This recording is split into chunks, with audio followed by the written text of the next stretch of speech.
क्या है? पहला क्या है भाई कि democracy is better than any form of government, है ना। यानी कि जो डेमोक्रेसी है वो किसी भी प्रकार की जो गवर्नमेंट बहुत टाइप की होती है, ऑथोरिटेरियन होती है, डिक्टेटरशिप वाली होती है, डेमोक्रेटिक होती है। ये तीन अलग अलग टाइप की क्या होती है? गवर्नमेंट होती है। देखो, ऑथोरिटेरियन और जो एक होती है डिक्टेटरशिप, ये दोनों की दोनों ऐसी ही होती है जिसमें क्या होता है ना कि जो सत्ता होती है किसी एक व्यक्ति के हाथों में या फिर एक समूह के पास होती है और वो एक तरीके से उस देश को चला रहे होते हैं, है ना। और इसके अंदर आपके पास अलाउ नहीं होता बेसिकली कि भाई अपने लीडर को आप चुन लो, आप अपनी बात कह सको। तो इन दोनों में जो लिबर्टी होती है बेसिकली लोगों के लिए, जो फ्रीडम होती है बात करें तो वो बहुत ज्यादा कम होती है ऑथोरिटेरियन में और डिक्टेटरशिप में।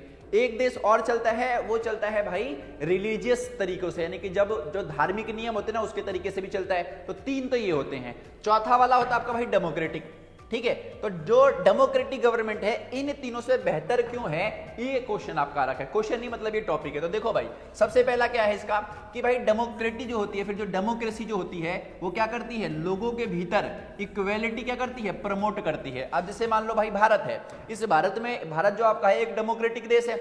इस भारत देश में सभी के वोटों की वैल्यू कितनी है? एक ही है। सभी के सभी जो लोग हैं, जो लॉ है हमारा उसके सामने क्या है? इक्वल है। तो इससे क्या समझ आ रहा है कि भाई ये जो डेमोक्रेसी है वो इक्वलिटी को करके प्रमोट कर रही है एक तरीके से। दूसरा क्या करती है भाई?